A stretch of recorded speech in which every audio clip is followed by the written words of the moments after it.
we found a 5-star.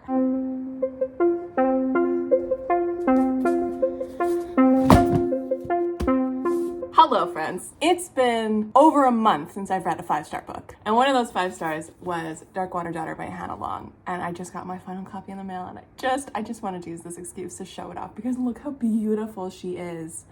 Look how beautiful. We are going to be using this vlog to basically document me reading until I find a 5-star again. I got a whole big stack of books, my friends. I got so many options and all I need to do is finish my current read, which is not going to be 5 stars. It's Hollow Empire by Sam Hawke, which is the last book for My Friends Pick My TBR, that whole video. I need a 5-star.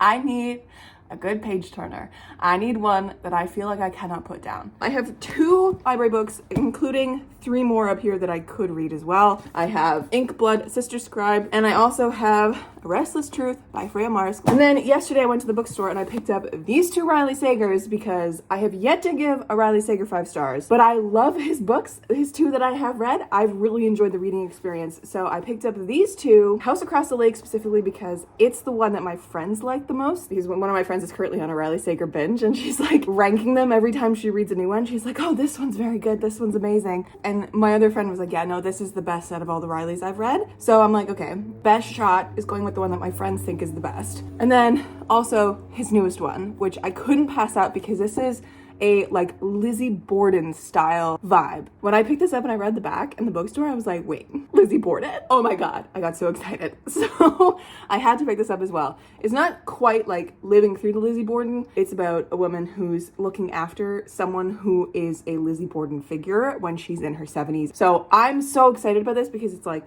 a story within a story. I love that. I love that kind of stuff. But love me some Riley Sager. If anything, these are going to be good page turners and get me back into the reading mood, which is what I need. Also have these. So this one here, I'm not sure if it's going to be a 5-star. I'm just including it on this list because I do need to read this. And it's short. And you know what? We might hit gold with this, okay? It's an indie book, and I'm part of an indie book like exchange, indie author exchange, essentially on Instagram, where all of us were like, all our names got put into a hat, and we got pulled out for each other, and my name got picked to read this book, and someone else is reading a second story, you know? So it's like each one of us will buy the other people's books and then read and review and that kind of thing. I need to read this. This is probably gonna be the first one that I read in this video because I need to read this because I've been putting it off because of My Friends Pick My TBR. Yes, Hybrid Magic by Christy L. Bolin. I also have Son of a Sailor by Marshall J. Moore. I also have Silver Under Nightfall by Rinch Pecco, which I'm on the fence about because my friend read it and she said it was just okay in the sense of like, I was gonna get it in hardback and she goes, just wait until it's in softcover. It's not really worth the hardback. And I was like, okay. So I did, but someone that I follow on TikTok absolutely loves it. And so many people have really, really loved it and said it's like their favorite read of the year. And I'm like, is it gonna be mine too? I'm very intrigued by it. It's vampires, which is not necessarily something that works really well for me, ever. I'm willing to give it the chance. It desires, and it's gothic. Then I also have Clockwork Boys by T. Kingfisher. This is in here because T. Kingfisher has not missed. Sword Heart was my other 5-star alongside Dark Water Daughter. I read them basically at the same time. So is T. Kingfisher going to be my next 5-star? Are we going to give her 4 or 5 stars? Who's to say? I also have Dragonfall by L.R. Lamb. This I want to read so badly because L.R. Lamb, or Laura Lamb, is one of the co-authors of Seven Devils, one of my favorite sci-fi duologies ever. So I have really high hopes for this, and I've heard only good things. I've honestly heard only good things. You guys know how I feel about dragons. And last, I also have The Sun and the Void by Gabriela Romero La Cruz. So yeah, those are some options that I will hopefully get to in this video, or in a perfect world, I will just find that 5-star right away. But yes, we're gonna read till I hit a 5-star. So who knows how long this vlog is gonna be, and if none of those work, or if I'm feeling a different book, I'm gonna allow myself to pick a different book from outside of this list. Because July, I was stuck in that My Friends Pick My TBR. It has contributed to a feeling of like almost being in a reading slump, kind of a slump. We're gonna be loosey-goosey, but we're gonna read in this vlog until I find a 5-star. Hello, friends. It is now a couple days later. I'm officially done Hollow Empire. and I decided to dive into my first read today, which was a fail for finding that 5-star, which was Hybrid Magic, which is the indie book that I was supposed to read. This is by Christy L. Bolin. This really didn't work for me. It's really young YA, which I didn't expect going in. Maybe it's just because I forgot when we were sharing like blurbs of our books in the chat. Maybe I just forgot that it was YA, or it just didn't register in my brain. But yeah, YA didn't really work for me, so don't really want to rip it apart because I am part of that indie group and I want to be polite because I don't want to rip someone else's dreams apart. So we're just gonna say it didn't work for me. But if you have any younger readers in your life who want to read something quick and kind of fun, has a little bit of magic in it, it's got a lot of action, this might be for them. Even a middle grade reader would be able to pick this up really easy, for sure. It's not hard to conceptualize, for sure, and it reads quite young. So that's that one. I know what I'm gonna pick next. I'm gonna pick one of those Riley Sagers. I really want a page turner. I really, really, really want a page turner. Is it stupid to pick up a Riley Sager now? Because it's like 1:45 and I'm a scaredy cat. Do I pick up a Riley Sager now? Do I want to pick up the Lizzie Borden one? I kind of want to pick up the Lizzie Borden one. I keep saying Lizzie Borden. It's that, from what I understand, it's about a woman who's taking care of a 7-year-old woman who was part of a murder, and people believe that she murdered her family, but she was not incarcerated because of it, like she wasn't acquitted or anything. Is that the word? She was found not guilty or something, but she was, you know, a victim of this mass murder as well. Very Lizzie Borden-esque, because Lizzie Borden allegedly killed her whole family and got away with it. Yeah, the Riley Sager, the only one left, is the style of like, this woman's taking care of this older lady who cannot speak due to a stroke that she had, but she can type on a typewriter, and she's finally like, and she wants to tell her story. So I'm assuming it's gonna get spooky. Anyways, I think I might go pick that up. I'll let you know how it goes.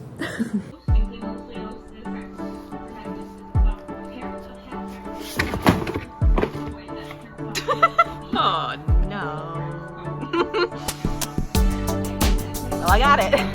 Hiya friends. It is now August 2nd, I do believe. Hi, hello. Welcome to Disheveled Me. I wanted to shower this morning, but then I had a meeting that I couldn't, you know, have my hair up in a towel for. Had therapy at noon. So by the time that was done, I was like, you know what? I guess we're just living with this today.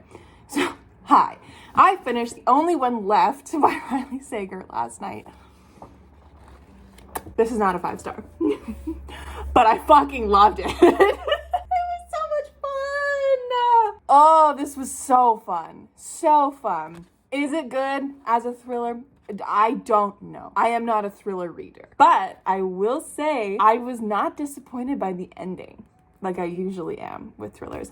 It got a little bit twisty, like to the point where it was like every second page there was a twist and I felt like I was being slapped. Some of the twists I saw coming, some of them I had like lined up from the beginning, and I was like, okay, I really fucking hope this happens. And it did. I was very happy that it happened. It was like one of those kind of twists where I was like, okay, like I can see this happening. Like Riley Sager's done his work as like lining this up. I really hope this happens. So glad it did. Some of the twists, left field. I was just like, boom. And then when you get there, you're like, whoa! And then you're like, oh my God, I'm so dumb, I didn't see this coming. This might just be me as a not usual thriller reader.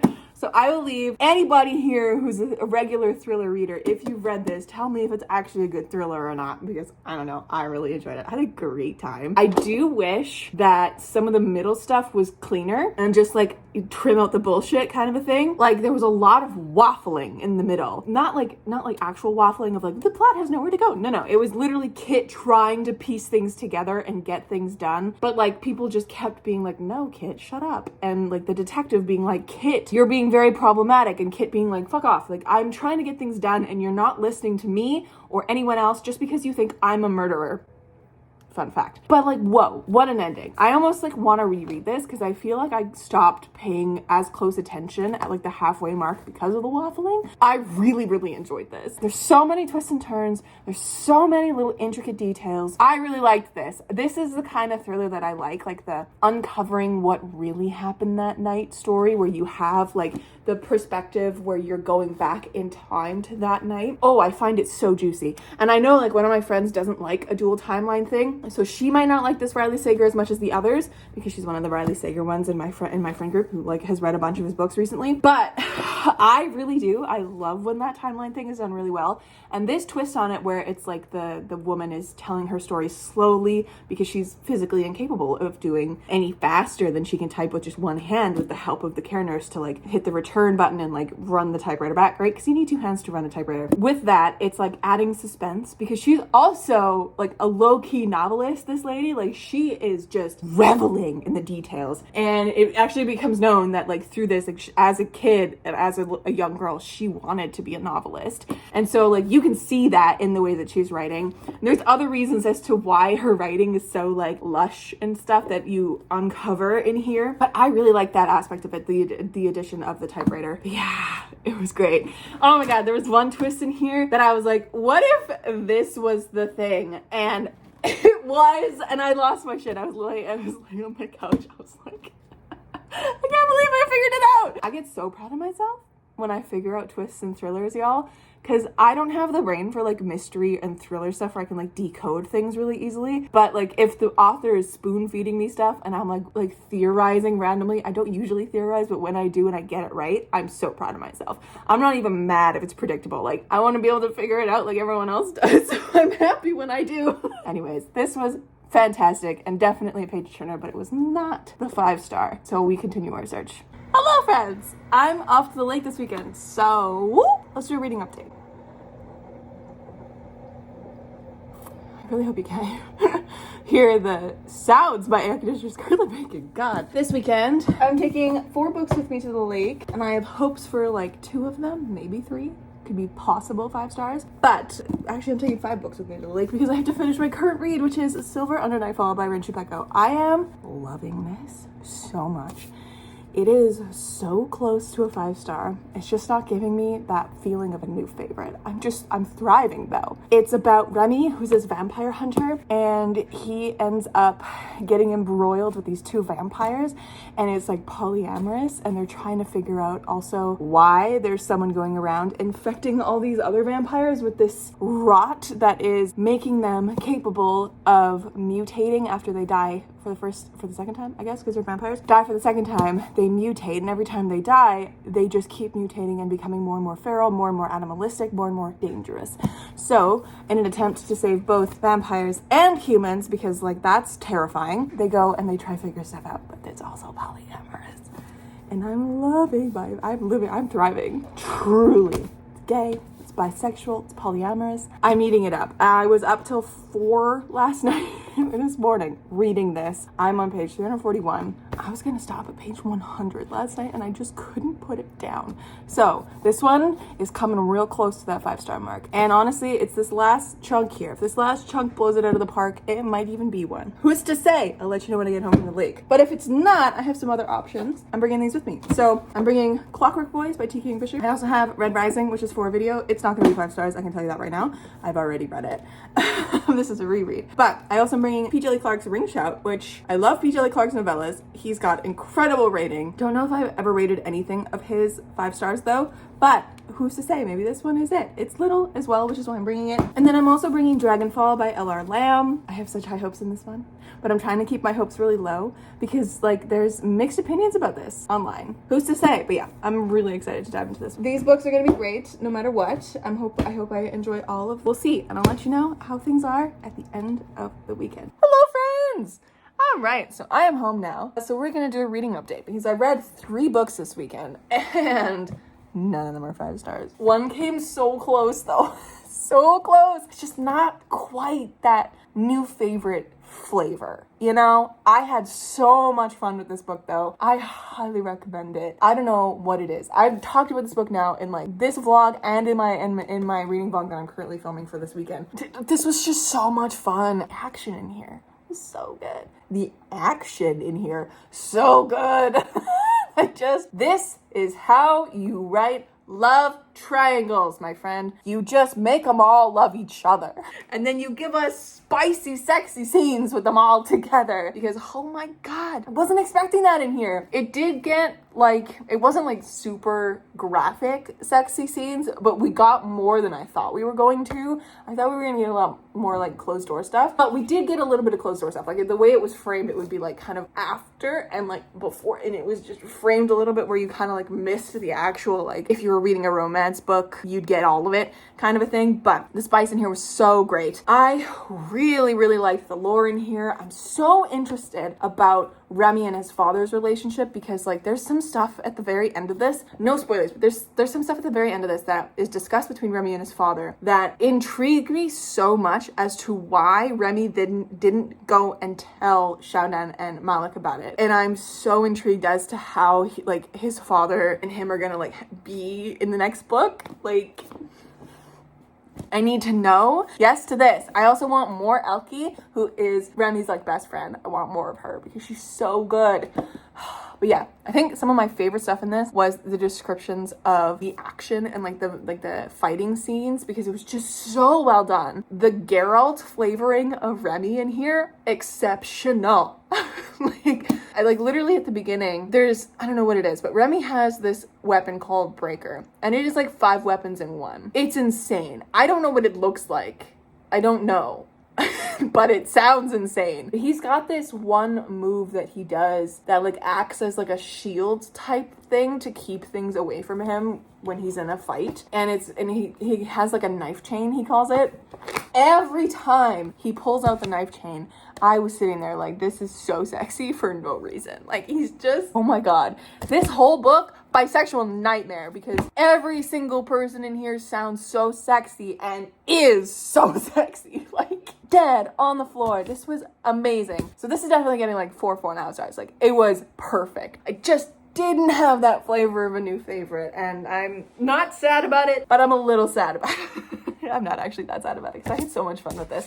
The other 2 that I read were not 5 stars either. I then read Clockwork Boys by T.K. Fisher, which was actually low-key disappointing. I love T.K. Fisher, as you guys know. I've given 3 T.K. Fisher books this year 5 stars. This one was so disappointing. I didn't really love any of the characters. I didn't really fall into the story. I love the voice and the fun and like the quirkiness that T.K. Fisher has always in her books. Like all of her narrators just have this really unique voice. There was just something about this that was missing something. And I don't know, maybe like I was trying to describe it in my other vlog, but it felt like this was only the beginning of like a really, really thick, intense fantasy book that needed more in it. This feels like it's only the beginning, which makes sense because it's the beginning of a trilogy, but also not in the way of like a beginning of a trilogy feels, you know? Red Rising is the beginning of a trilogy, which is the other one that I read, and it feels like the beginning of a trilogy, but it also has its own story that finishes lovely tied up with a bow in this and then leads us and gets us ready for the next one. But this one just felt like it was part of a first book. That's how I'll describe it, part of a first book. But yeah, anyways, so this follows Slate, who is a forger, a criminal, and she's been brought onto this team of criminals. It's her and an assassin who is her ex as well. And they're about to go get a 3rd criminal member, and then they're going to pick up a scholar on the way. Slate at the beginning of this goes to the local like jail, and she has her pick of the criminals essentially. And she has this really interesting ability that like her grandma was this like wonder worker, she's called, and when she died or something, she did something that causes or that kind of like leaves a remnant of herself in Slate, is my understanding, so that Slate gets warnings when she needs to know something or avoid something or like investigate something further, where she gets like doused with the smell of rosemary. So she's in this jail, she's hanging out, and she gets just overwhelming dose of rosemary, and it's to pick up this disgraced paladin who was possessed by a demon and then ended up killing like an entire parish of nuns and priests or something. So he's a disgraced paladin. He was stripped of his lordship because of these murders, but he was deemed not in his right state of mind when he committed these murders, so he wasn't like hanged or anything. So she takes him with her. So it's a paladin, an assassin, and a forger, and a scholar. 4 people who ride out on this essentially a suicide mission. It's an espionage mission that a bunch of other teams have gone out before and have never returned, to go to Anukit City and figure out what the frig is up with these mechanical soldiers called these Clockwork Boys and unravel the secret of what they are and how to like defeat them and stuff. This specifically only covers them like getting together and then going to Anukit City and like that kind of a thing. So it was definitely fun. It had the Tea Kingfisher flair. It just disappointed me because it just didn't do it for me. I don't know if I liked this a whole lot. And then I read Red Rising, which is for another vlog. It's my series number 3. And this one went better than my first read through, which is amazing. But again, not a 5-star because the first time I read this, I think I gave it 3 stars. Didn't like it the first time, but I didn't not like it. It was like just mid for me the first time I read it. But the second time reading it, I did have a lot more fun and I was definitely more engaged in it. And there was just a lot going on that I was like, okay, I see why people really like this. But yeah, so this will have more thoughts in my Red Rising series video whenever that goes up. Those are the books that I read, my friends. I think what's next is L.R. Lamb's Dragonfall. And oh my god, I want this to be 5 stars so bad, but I want to go in with lower expectations so that I don't get super sad when it's not. I just want to really enjoy this. That's the main thing. I'm just like looking at the books around my place and just like hoping that one of them will be 5 stars. Hello, friend. It's a couple days later, popped in with a reading update for Dragonfall. And this one was not a 5-star. It started out so good. Let me sit here. Hold on. First couple chapters, I was thriving, but I don't know how to feel about this one by the end. Like, I really enjoyed it. I got that out of the way. But it was just missing something in its core. And I don't know what it was missing because it was such a cool story. So this is about a dragon and a human who have been bonded accidentally through the use of the human's magic one night. So in this world, dragons real long time ago were like exiled from the world, from the human world as we know. And in that exile, they have since been trying to get back. Our dragon friend, Everin, is the only male dragon who has been born in the last 300 years. He has like the weight of the world on his shoulders because everyone expects him to be the seer, to be like the savior of their people, essentially, and bring them back to the land where they deserve to be. At the beginning of this, he does something super reckless and he just decides to follow this prophecy without really thinking it over or anything. He just decides to go for it and see if things happen. And in this process, he ends up being drawn into the human world by this human named Arcady in this moment where Arcady is doing a spell to try and like transfer magic powers of theirs from one thing to another. It's this weird moment, it's this opening, it's this like fated, prophesized thing. So Everin gets pulled into the human world, and these dragons have like 2 different forms. They can do either their big old dragon form or their like more humanoid form with like wings, and they're kind of a little bit like lizard-like. So he ends up being stuck in this because in the half bonding, it wasn't a full bond to Arcady, both of their powers have kind of been diminished, so he cannot turn back into a dragon. He decides, and also is kind of told by his mom and his sister, who can like communicate via like really weak kind of scrying situations, to essentially gain this human's trust, officially bond with them, and then kill them to break the bond and thus to rip a hole in the veil and to allow dragons to pass through. I enjoyed the lore of this a lot. I really, really did. It's not my favorite kind of dragon that I've seen. I wish we got more like dragoniness, but it definitely had some really interesting dynamics with that, the dragoniness, and also like pretending to be human and then like kind of masquerading as a foreigner and all this kind of stuff. Really liked the gender stuff in here. It was very well done and well thought out. It's a very queer normative world. This part of the human world that Everin gets pulled into is very gender forward. Also, they have like sign language incorporated with certain versions of languages that they speak. It's called trade, and they always do some sort of signals when they're introducing themselves to people or like having a conversation with people to declare their preferred gender. And I think that was really cool. I think the honorifics and the use of that was really, really interesting to me. What kind of fell flat for me was the inclusion of the Order of the Dragon. There's a third POV in here that is in third person. So the other two are in first person. One of them's technically kind of in first and second person, which is really fun. Everyone is like talking to Arcady in this, and he's just referring to it as you all the time. And then Arcady's in first person, and then Soren is in, actually there's more than just the three POVs. There's also Cassia and another person occasionally, but the main three are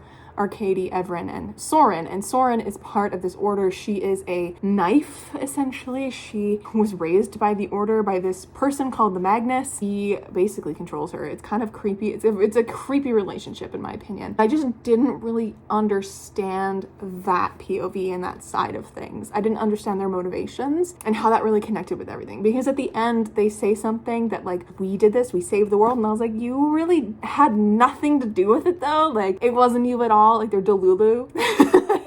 So I don't know what that was about, but yeah, that kind of fell flat to me. The first 10% of the book was immediate 5-star. I was thriving so much. It was beautiful writing all the way through. Like, L.R. Lamb's writing is absolutely wonderful. I did like this. It was kind of sexy in places, which was great. I really liked the dynamic between Arcady and Everin as they were like trying to trust each other, but also not, because Arcady's a thief and Everin is, you know, planning on killing Arcady at some point and like is a dragon, so believes that all humans are below him. And like, there's a lot going on in here and I really did enjoy it, but I think this deserves a reread just for my own sanity. Also, the audiobook, fucking fantastic. Not 5 stars. I don't know what I'm gonna rate this. Maybe a 3.5, 4?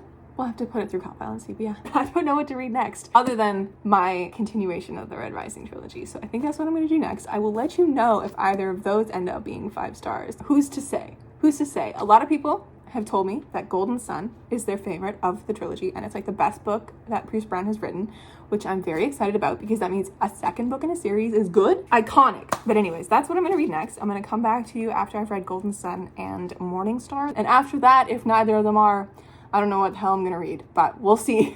Dragonfall was pretty good. I feel like I'm in a weird mood describing this to you, and I feel like I'm just like being kind of dour. Like, I did really enjoy it, and I finished it all in one sitting.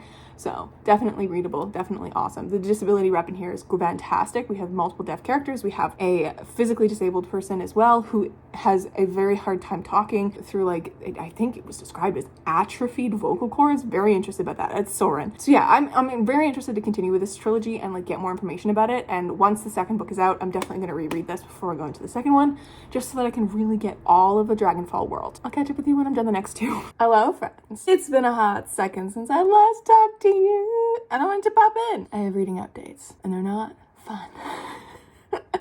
I still haven't read the 2 books that I said I was going to partway through Golden Sun, but I can tell you right now, this is not going to be a 5-star, because like, I don't want to pick this back up again. Like, it was fine. I have no will to pick this back up again. I will though, because it's for a video. Anyways, besides that, just in the last 2 days, because I haven't read in the past like 7 days past that, like behind that, the last week, because I've just been editing a little. I got back into it and read 4 terrible books back to back to back to back. We had 2 DNFs, Immortal Longings by Chloe Gong and The Last Time I Lied by Riley Sager. Both DNFs. I wanted to try Chloe Gong's adult work because her YA book, These Violent Delights, just didn't work for me. I just didn't enjoy it at all. And I was like, okay, well, I'll give her adult work a try. And also because it's like a newer book than that one, and she's written a bunch of books, I'm like, maybe she's gotten better. Just don't like her writing, and I just don't jive with her, so I'm done with Chloe Gong. But Riley Sager, as you guys know, I love is a really strong way to talk about this man. I like his work. His books are really easily readable. They're very kitschy. They catch your attention. But this one, I got 110 pages in. Absolutely nothing was happening. I was so bored. Nothing was happening 100 pages in. I couldn't care less about this woman and her fucking art or her goddamn like experience at this camp when she's an adult. Like, nothing spooky was happening. I didn't care. So I DNF'd it because life is too short. And then, because I didn't want to DNF a 3rd book in a day, I forced myself through The Passengers after I got 125 pages in, and I was like, I should DNF this. I was like, no, you're going to skim it because you're going to get to the end because you're not DNFing 3 books in a day. Like, that's ridiculous. I was very mad at myself, and I just wanted to read a good book. This one was so dumb, 1 star. So dumb. And then, oh my God, I put up a TikTok asking for people to tell me what to read. Literally only one person answered. It was my friend, and she was like, continue the Riley Sager summer. Because I guess like I put the stack of books like later in my video and people just didn't watch all the way to the end. So they were just giving me random recommendations, which I really appreciate. But they were like, yeah, you should try this book. And I'm like, that's not in the stack of books that I offered, but that's fine. My friend said that I should continue The House Across the Lake by Riley Sager. And I was like, great, another Riley Sager. We'll give him another chance. I really enjoyed the only one left. This was 2 stars. I just want to read something good. So it just didn't work for me. 4 books, 2 DNFs, a 1 star and a 2 star. What the fuck? I have a sneaking suspicion that my attempt to get out of my genre this month, because I was feeling in a different genre mood. I was feeling the thrillery mood and the sci-fi mood. The sci-fi mood is still there, but like this isn't scratching that itch for some reason. I have Ancillary Justice by Anne Leckie that I would really like to read. I also have the 3rd book in the Expanse series audiobook that just came in as well, so I'm going to read that at some point too. But this attempt to like read outside my favorite genre just hasn't been working, obviously, with these 4 terrible books that I just read. I need some fantasy in my life. So let me show you the stack that I have. I have these potentials. Hopefully one of them works, because holy God. As I said, this is not fantasy. This is Ancillary Justice by Anne Leckie. I'm borrowing it from my friend. That's part of the stack. But yesterday, went to the bookstore, bought 2 books. One of them I've already read and it's for a video later this year. It's another series video, but I also picked up Assistant to the Villain by Hannah Nicole Mayer. Are wonderful. This is what it would be like if I was an assistant to an evil villain on TikTok. You've seen her videos, I know you have. Her book that just came out, just saw Meg from Meg's Tea Room, the Cozy Fantasy Queen on TikTok, talking about it in a TikTok this morning and saying that she has never laughed so hard with a book. So I think this is gonna be my next pick. I think this is gonna like fix my bad book trend, because I read, oh my God, did I tell you that I read Icebreaker as well? It was for book club. I had to read Icebreaker, which is a hockey romance book. I gave it 2.5 stars. It gave me the ick for hockey. I've talked about it in enough videos, but this one this one might break that trend. Hopefully there's that. But I also have these 4 that I would love to potentially get to. The first Robin Hobb of the Life Ship Traders trilogy, Ship of Magic, that is a potential. If I really want to dive into a thick fantasy book, because you know these are huge and slow. So I don't know if that's the vibe, but like as a last resort. I also have a cozy fantasy that I really want to get to, Son of the Sailor by Marshall J. Moore. So maybe I need to like cleanse my soul with this cozy fantasy. Also, it's like still kind of summer. I say that. It's nice. It's like really cool out today, but it's still summer. So need to get to that. I also have a Name Bearer by Natalia Hernandez, which is a fantasy. I always want to like describe it as a certain kind of fantasy, but I don't know what kind of fantasy it is because I haven't read it. And then I also have Sun in the Void by Gabriela Romero La Cruz. I do have the audiobook for it, so I could read this too. I'm losing hope of finding a 5-star soon, my friends, and that sucks because this video is specifically to find a 5-star. I'm just having a bad reading time. I'm not in a slump. I just, for some fucking reason, none of the books that I'm picking up are good. Like, people might find them good. This is just my opinion. I just don't enjoy them. So we're gonna try with this one, and we're gonna continue with Golden Sun, which is over there by my window, and we'll see if one of these turns up and it turns around my reading mood. Hello friends, it is officially August 29th and we're popping in with another reading update because we have still not found a fucking 5-star. I am livid. We've come so close. We have come so close in this video and yet not one has been a 5-star. I'm so mad. What have I read since I last talked to you? It's been a lot. Finished Golden Sun. This was 4.5 stars. It was close, but the beginning just wasn't quite it for me. After that, I DNF'd Ancillary Justice, read The First Hitchhiker's Guide to the Galaxy, gave it 1.5 stars. Yes. Read The Deep Sky, gave it 3.5 stars. Take that for me. I am currently 50 pages into Assistant to the Villain by Hannah Nicole Mayer, and I can tell you right now this is probably not going to be a 5-star just from the vibes I'm getting. I'm finding it really difficult to read because my brain wants an audiobook for that one, and I'm going to be starting Abaddon's Gate hopefully today at some point. I have the audiobook for this through Libby and it's going to vanish in about 10 days, so I would like to start this. So that's good. I mean, this video has been really long and has included so many fucking books. In reality, I have read a number of great books this month. It's just this past like 2-week stretch where the books have just been abysmal. Real bad. And then like one that was like amazing, Golden Sun, and then one that was like okay with the Deep Sky. But I have 2 books I'm gonna unbox in this video because might as well make it more exciting and more fun with an unboxing. So why not? This is my copy of Morning Star that has finally arrived. So happy about that. Going to be starting this very, very soon because I want to wrap up this video and also wrap up that trilogy and continue reading it because Golden Sun left me just clamoring for the 3rd. And then here we have a little novella. Ooh, this one's so pretty. Is Thornhedge by T. Kingfisher. I had to pick this up. Oh my god, it is so tiny. Okay, it's like 110 pages. It is itty bitty. Now that's a novella. I just learned the other day that T. Kingfisher actually does the end pages herself for her books, which I think is so cool. And I love the end pages of her books. They're so fun. I've heard mixed opinions, but I love T. Kingfisher. And this is little, so maybe this will be a banger. Who knows? That's the reading update. Hello, friends. It is officially September 4th, and I have a reading update for you guys. So, this weekend, I ended up reading, what did I last talk to you about? I think I was talking to you about The Assistant to the Villain, which I haven't yet actually picked up properly because I've decided I'm going to wait until September 9th for the audiobook to open up on Script for myself because my brain needs an audiobook for this one for some reason. So I'm going to wait for that one. But this weekend I ended up reading a whole bunch of stuff. I ended up reading 3 books. Cult Classic by Sloane Crosley. I haven't yet run it through Cop Out, but it is like a 2-star. It wasn't great.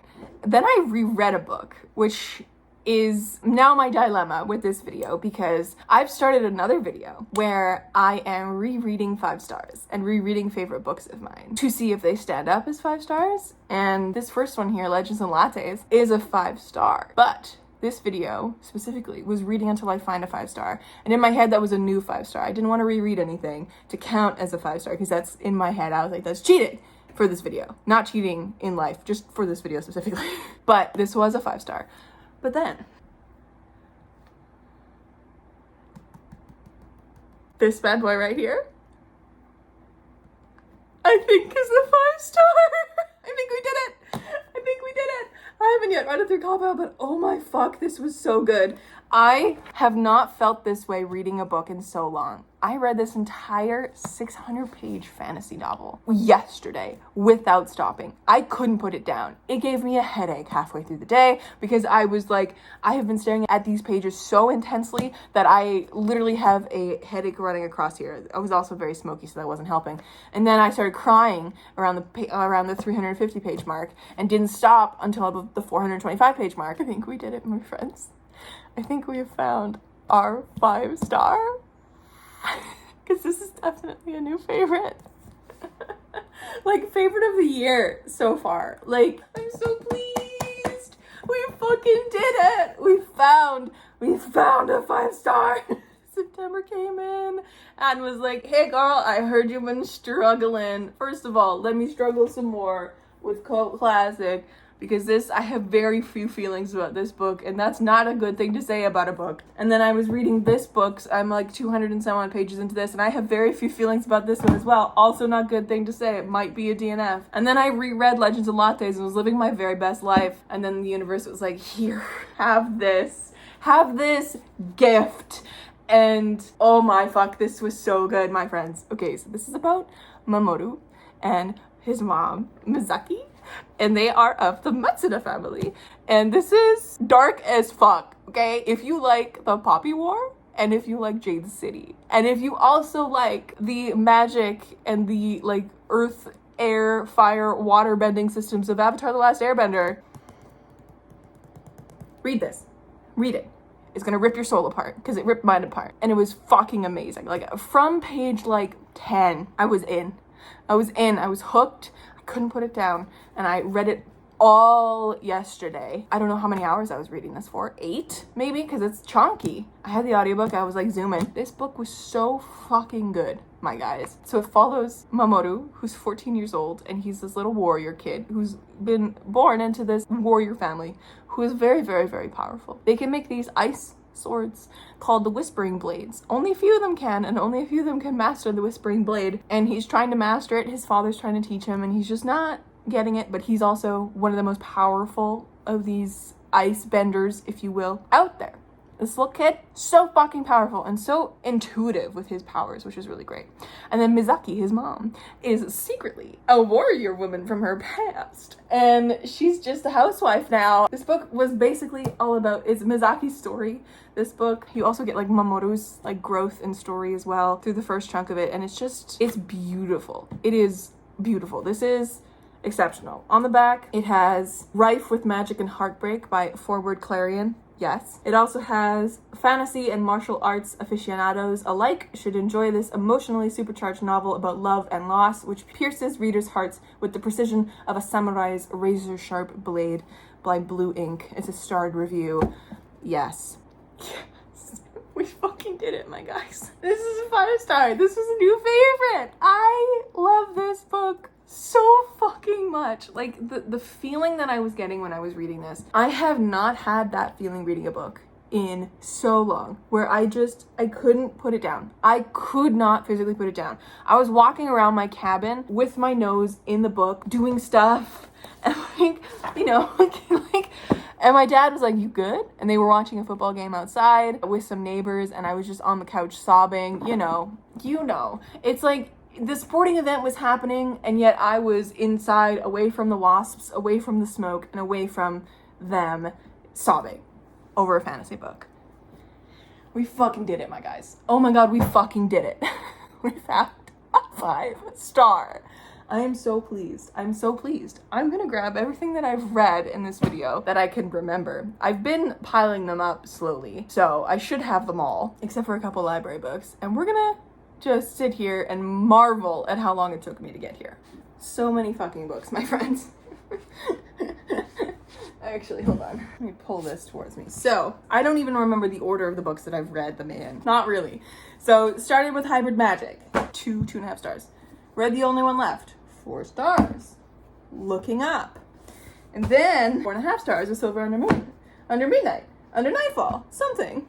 And then, like, so much shit was happening. I read so many things in one weekend at one point, like Clockwork Boys and Red Rising, and there was also Dragonfall, also fucking The House Across the Lake, and then we had a couple DNFs, which these will be in the way for, and then there's another library book here, and there's also this one as there was a DNF. There's also The Deep Sky.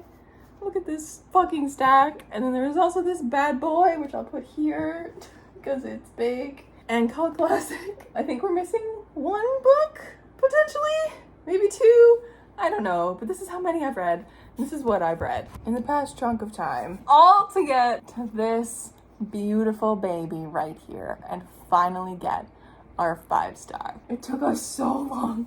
I wasn't expecting to read this many books before we found another fucking 5-star, but I think this is the 14th 5-star of 2023, and I am so pleased that we finally fucking did it. Oh, thank you guys for hanging around with me for this long. If you did, holy shit, what a ride. We fucking did it, boys. Let's go. We brought it home with a 5-star. We did it, Joe. Now I can read other books in peace. Oh, anyways, my friends, thank you so much for hanging out with me.